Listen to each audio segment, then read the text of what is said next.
Good morning viewer, habari ya asubuhi. Praise the Lord. Natarajia kwamba mko salama katika Bwana na Mungu amekuwa mwaminifu katika maisha yako kama vile amekuwa mwaminifu kwangu, na ni Jumapili nyingine ya baraka ambayo Mungu ameitengeneza kwa sababu yangu na wewe, na Mungu anasema ya kwamba anafurahishwa na mwanadamu ambaye anatembea katika njia zake. Natumaini ya kwamba tumekuwa salama tangia Sunday, ya kwamba tumekuwa pamoja na Kristo na uwepo wa Mungu. So asubuhi ya leo ni siku nyingine nimekuja tukakutane tena tukanene neno la Bwana, na nitafungua kwa maombi na kisha tutaweza kubarikiwa pamoja, na aliyefungwa atafunguliwa asubuhi ya leo. Ni kwa sababu Simba wa Yuda yuko hapa. Naomba ya kwamba utaamini pamoja nami ya kwamba mambo yanabadilika katika ulimwengu wa rohoni na hata katika ulimwengu tulipo. Ni kwa sababu ni thibitisho ya kwamba mambo yanayofanyika katika roho yanakuja katika asili na yanatendeka. Ni kwa sababu maandiko yanasema ya kwamba mwana kondoo alichinjwa katika roho, ukisoma katika kitabu cha Revelation, na hiyo ilikuja kutendeka katika duniani. So nitafungua kwa maombi na kisha tutaweza kuendelea pamoja. Baba, katika jina la Yesu Kristo ninakushukuru, ninakuinua Adonai. Hakuna kama wewe mfalme, ni kwa sababu wewe ni Elohima. Ni kwa sababu Jehovah, you are the King of glory. Without you there is no other God. Ni wewe Baba ambaye umetuahidi ahadi hizi zote Bwana katika nchi ya walio hai. Naomba asubuhi ya leo Bwana, ambaye yako na maumivu ukaweze kumponya Bwana, ambaye yako na uzito wa moyo, ambaye ako na vidonda vya moyo Bwana, ukaweze kumponya asubuhi ya leo Bwana. Naomba neema yako ikaweze kutufikia. Ninaomba mfalme, roho wako akaanza kuminiminister, nikafikia ambaye Bwana ako na shida fulani. Mahubiri haya Bwana yakakuwe uhai kwa mtu.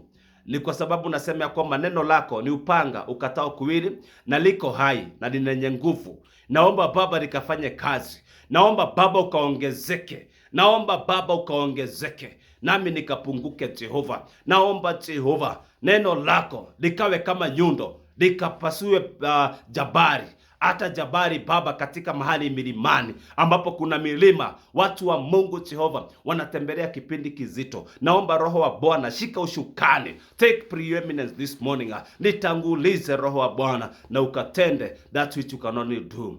In the mighty name of Jesus we pray and trust. Amen. Mpendwa, asubuhi ya leo ningetaka tunene kuhusu standing in the promises of God.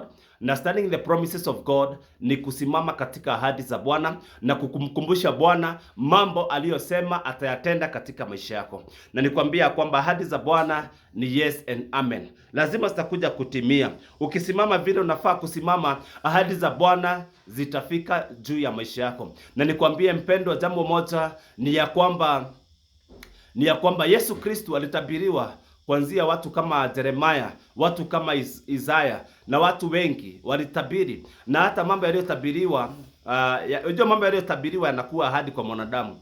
Na jambo lingine ni ati Joel alikuwa ni nabii, alitabiri ya kwamba siku hizo zaja ambaye Mungu atamwaga roho wake mtakatifu duniani, na watu watajazwa na roho, na vijana wataona maono, na wazee wataota ndoto. Ilikuja kutimia katika siku za new dispensation, wakati Yesu Kristo alikuja. Haya mambo yalikuja kutimia, na mambo yote yaliyoahidiwa mwanadamu yalikuja kukamilishwa kupitia Yesu Kristo. Kwa hivyo kila ahadi ambayo Mungu ametenda, amesema na kukuahidi katika maisha yako, lazima itakuja kutimia. Lakini mpendwa, ya kuhitaji usimame katika ahadi hizo. You stand in those promises and you say, Lord, you have promised this. Na usichukue nafasi yako, kwa sababu kuna nafasi yako kama mwanadamu, naye Mungu akatimize ahadi zake. So asubuhi ya leo ningetaka kuambia kwamba jambo moja ambalo unafaa kulifanya ili promises zikakue fulfilled, kabla tusome hizi baraka ambazo ziko juu ya maisha yetu, ni jambo moja, that you have to trust in the Lord. Na maandiko yanasema katika Proverbs 3 chapter 3 from verse 5 and 6 ya kwamba we lean not on our own understanding, but acknowledge him in all ways and he will make our pathways straight. Hii ni ahadi ya kwamba tukitrust Mungu katika njia zote, yeye atanyosha njia zetu. Yeye anajua hadi mahali ziko, yeye anajua mahali anataka kukupeleka. So kwa hivyo when you trust in him fully, he will show up at the right time. Na najua Mungu hata kama unakaa ni kama umetereweshwa, hata kama unapitia kipindi ambapo unasikia kufa, unasikia umefika mwisho, basi nikwambia kwamba the promises of God have not been changed, have not been removed.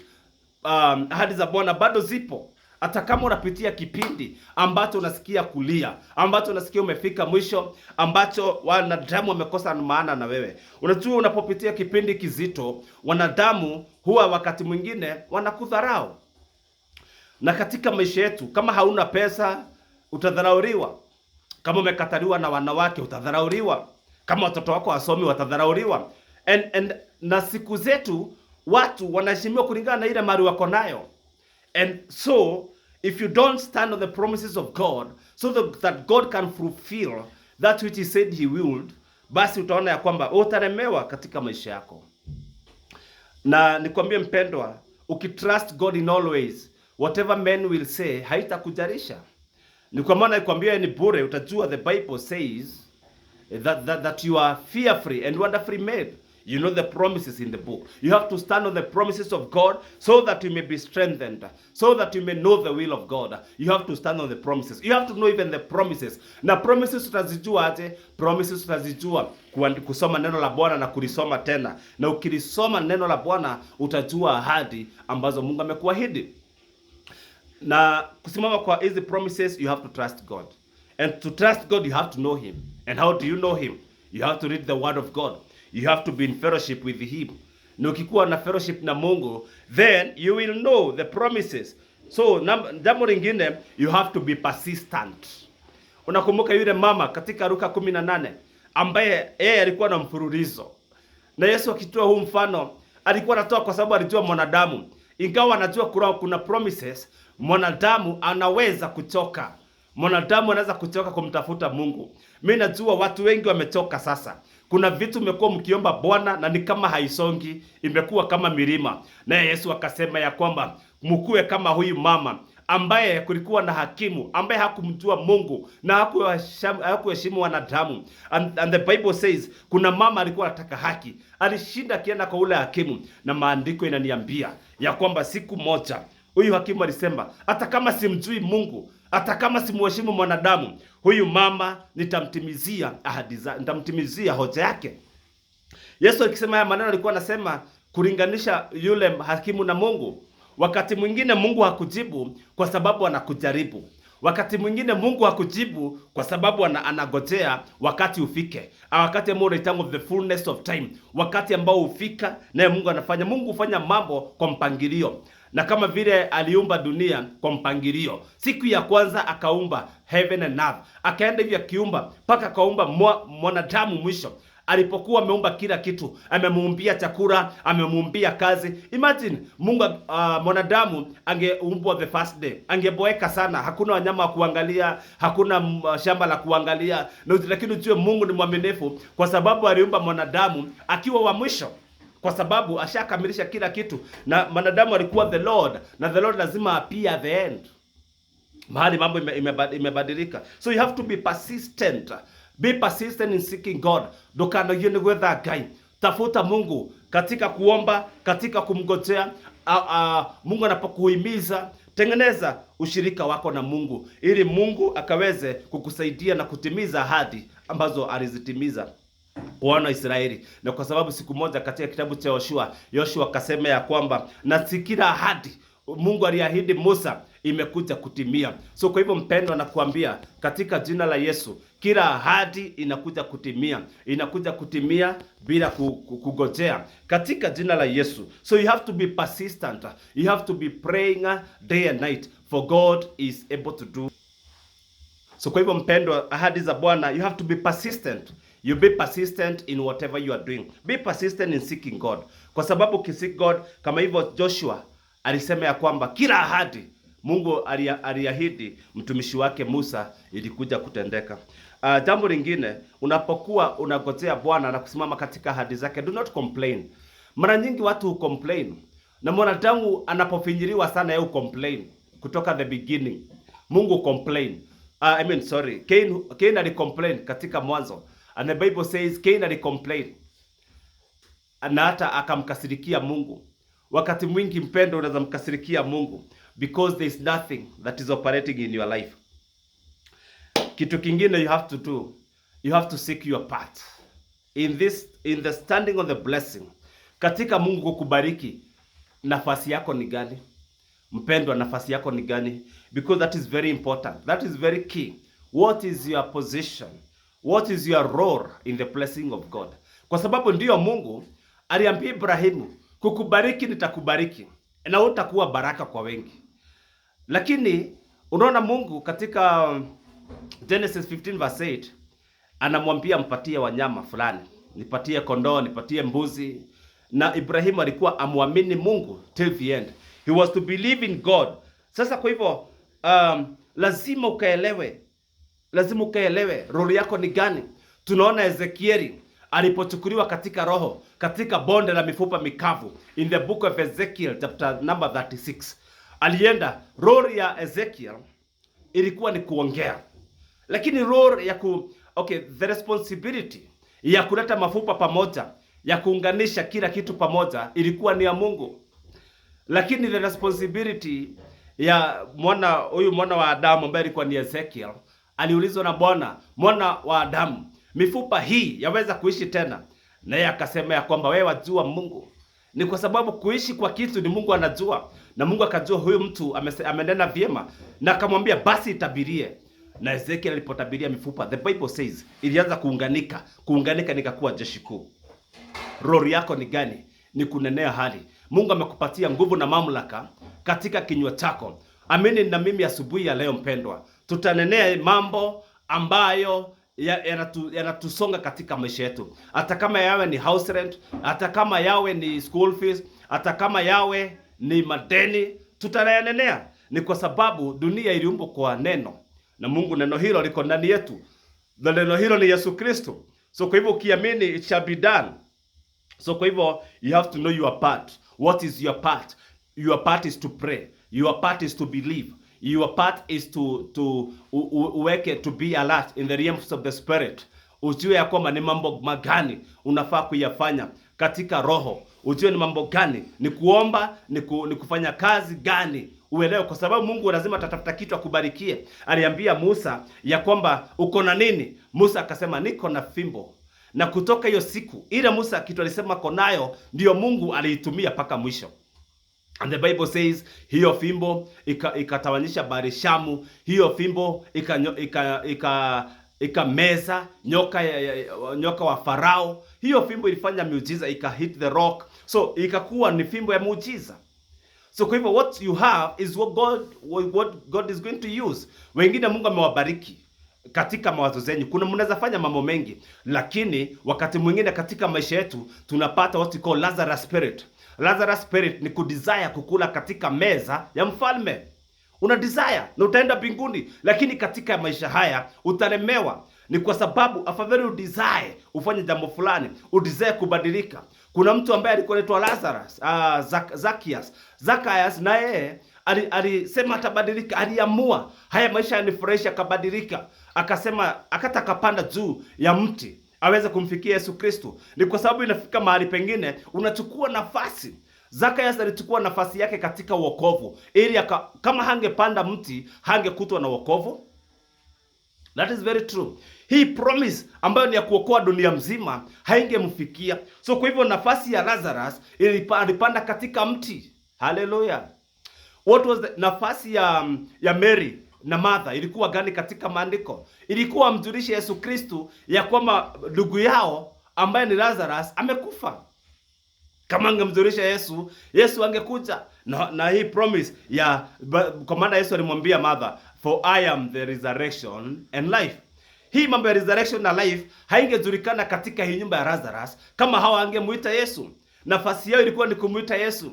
Nafasi gani uko nayo asubuhi ya leo? What is your position towards your blessings? What is your position towards your calling? What is your position?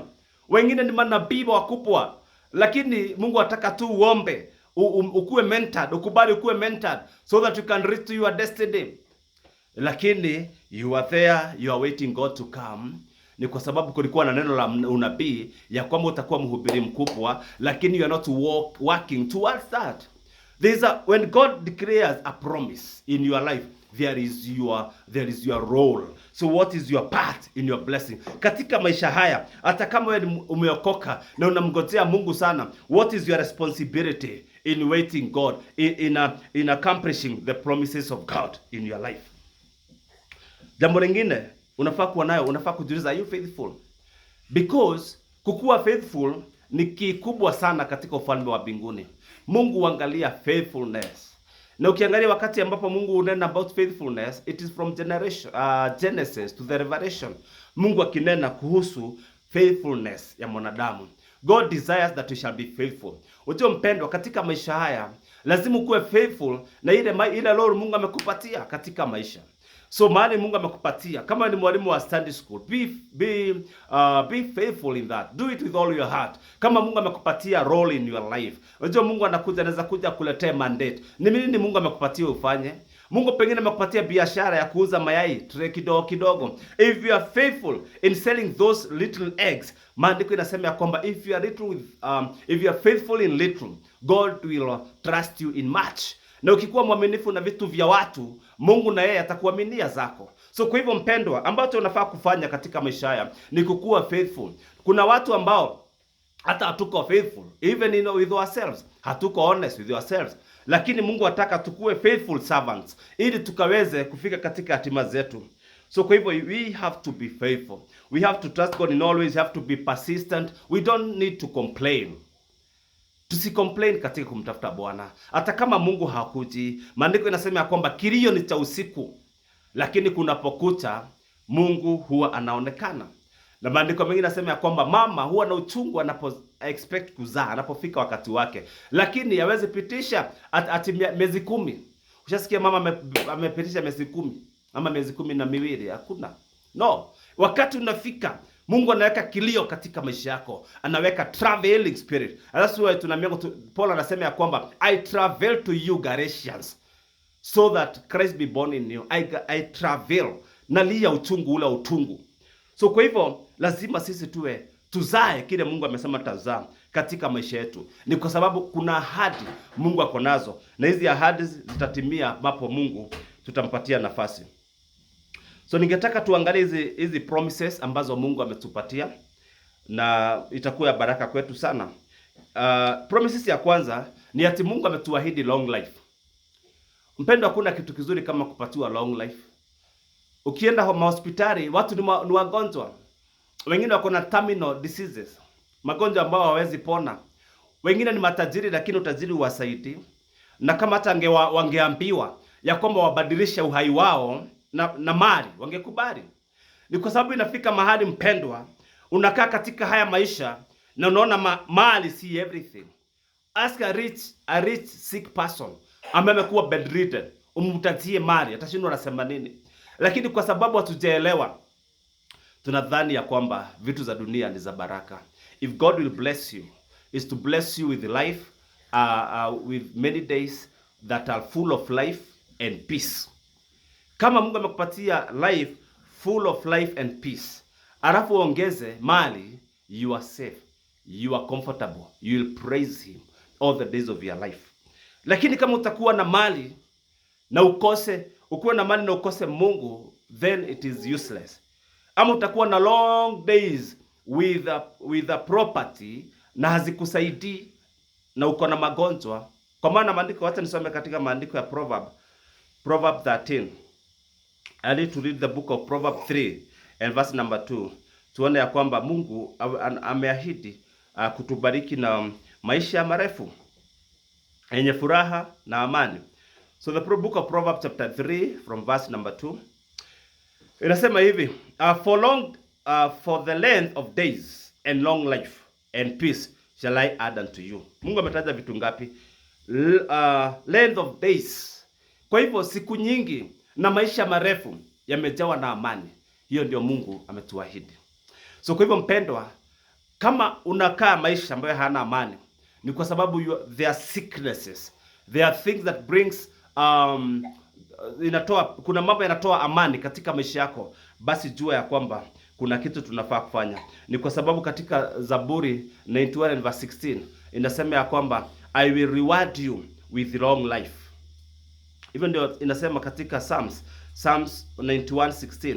Mungu anasema ya kwamba wala anapanda katika mlima wake atawareward na long life na watakuwa salama. I will go there and read that book, Psalms 91.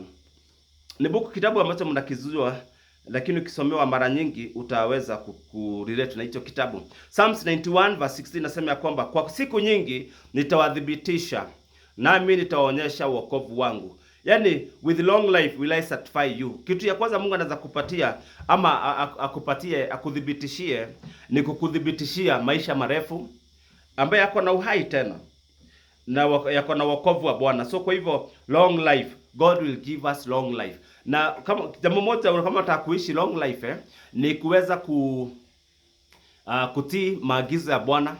If you obey the word of God, you can live long life. If you obey your parents, you can live long life. Ephesians 3 chapter 3 verse 1 inasema ya kwamba ukiobey your mother utakuwa na added days in this life. And that is very true. You'll have more days in this life full of happiness. So kwa hivyo jambo lingine ambayo Mungu ametuahidi, God has promised us health, good health. Ile maandiko imesemwa good health katika maandiko ni zaidi ya 50, over 50 scriptures zimesema ya kwamba about healing. Na nikianza na ile tunajua kabisa ile ni First Chronicles. Is it first or second Chronicles 7:14. Inasemanga, if my people who are called by my name will humble themselves, pray, turn away from their wickedness and seek my face, I will hear them from heaven and I will heal their land. So kwa hivyo jambo moja kama Mungu atakuponya ni unyenyekee mbele za Bwana, ukuwa umeitwa kwa jina la Bwana.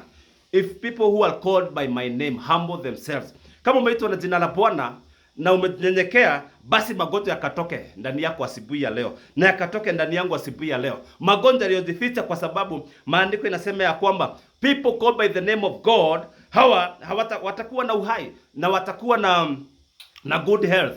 So good health inakuja ambapo unaopee neno la Mungu na unatafuta uso wa Bwana. Wewe ambao ni mgonjwa katika hospitali, naomba ya kwamba Mungu akaweze kukupatia afya njema, ni kwa sababu ya neno lake. Kwa hivyo a promise moja ambayo Mungu ametuahidi ni ya kwamba he has promised us a good life. Niko na scripture nyingi za kusoma about good life na naweza choose tu kidogo.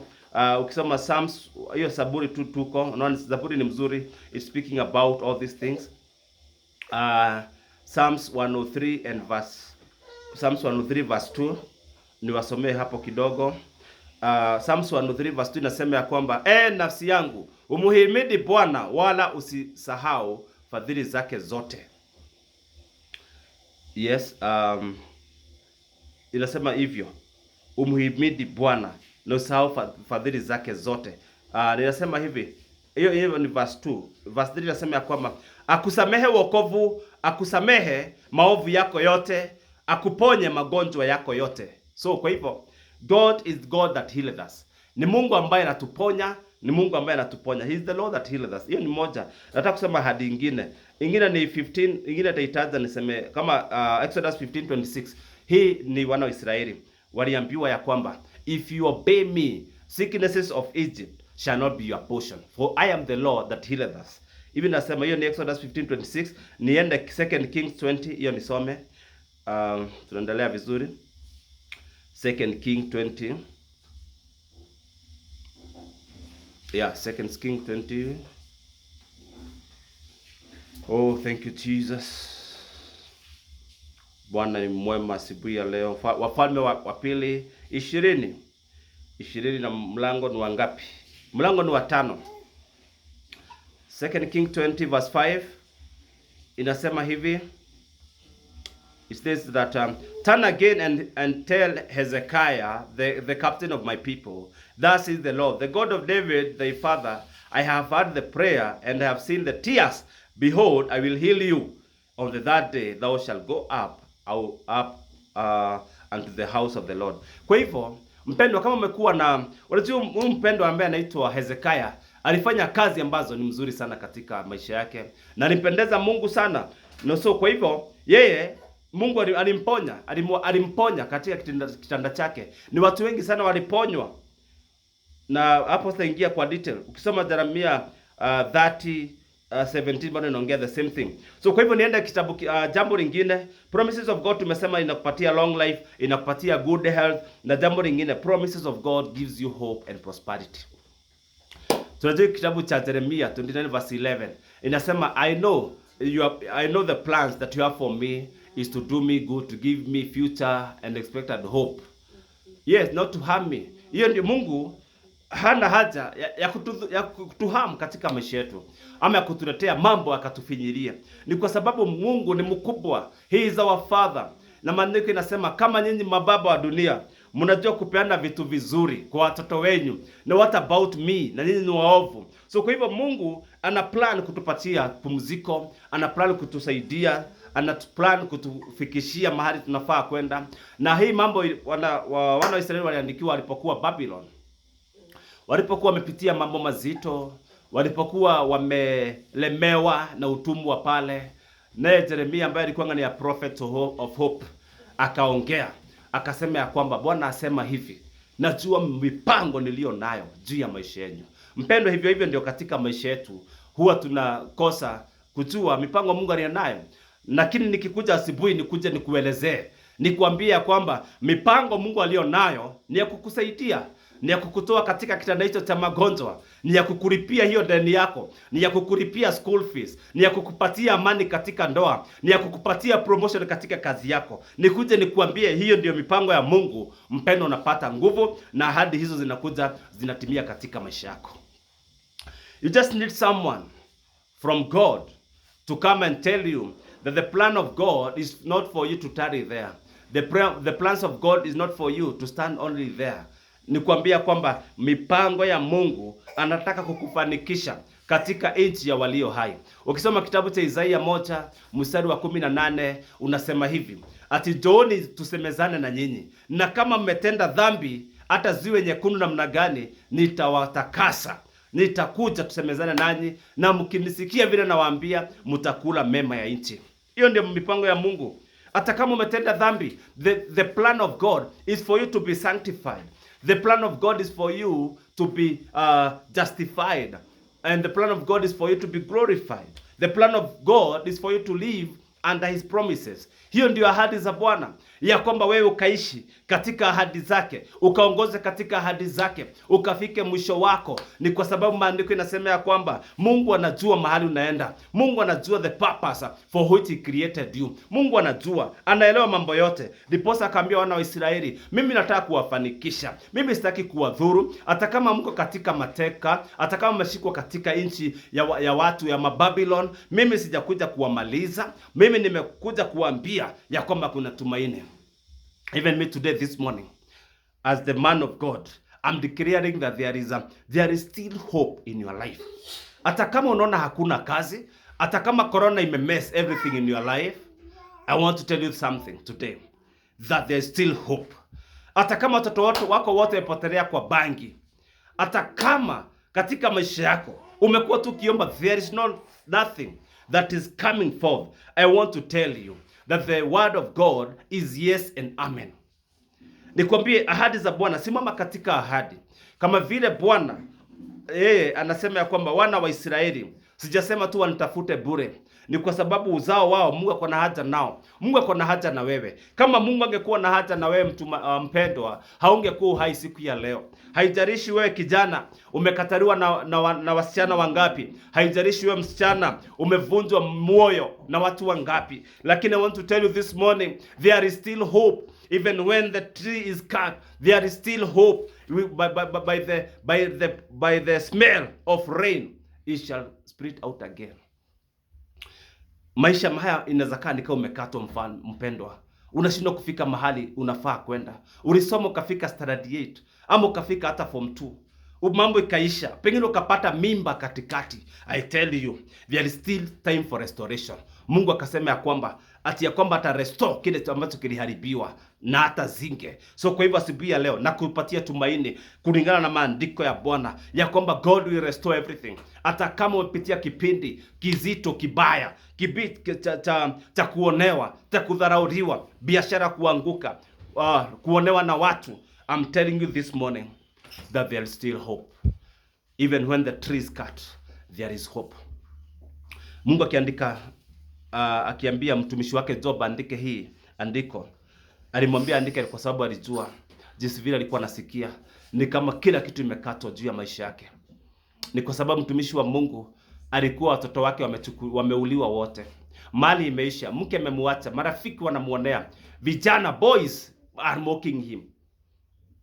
Mtu ambaye alikuwa tajiri in the east, in the land of Uz, akakuwa nothing.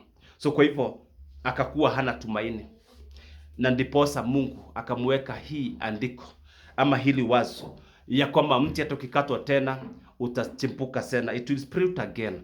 Ile kitu mbegu yake idioraga, ile kitu Mungu amepanda na amepurpose in your life, it doesn't matter where we will go, but one thing that I know, that God will come and bring it to completion. The Bible says in the book of Philippians 1 and verse 6 ya kwamba the good work that God has begun in us, he must bring it to completion. He must, kwa sababu it is him, it is his will. Hiyo ndio mapenzi yake, anataka kufanya hivyo. Mpendo, najua wengine wamekuwa wakijaribu jambo halifanyi, hata unashindwa ni kama ulikosea kuwa umezaliwa Kenya ama hiyo familia ulizaliwa, lakini Mungu alijua utazaliwa katika hiyo familia wanakunywa pombe, alijua hivyo. Utazaliwa katika hiyo familia wanafanya umalaya, alijua hivyo. Alijua utazaliwa katika familia ya waganga, alijua. Na alipojua hivyo, alikufanya special. Wewe ni special. So long as uko kwa waganga, wewe ndio utawaokoa wale watu. Na maandiko iko clear. Musa alizaliwa Egypt na akalewa Egypt ili akakuja kuwaokoa. Jambo lingine ni ati promise nyingine tunafaa kusimama na tumkumbushe Mungu ni promise ya God will supply all our needs. All our needs. All our needs. Kila kitu tunahitaji Mungu atasupply. Ukisoma katika kitabu cha Philippians 4 and verse 19 inasema hivyo, that Mungu atasupply our needs, ama mahitaji yetu yote yeye atatupatia kulingana na utajiri ulio ndani ya Yesu Kristo.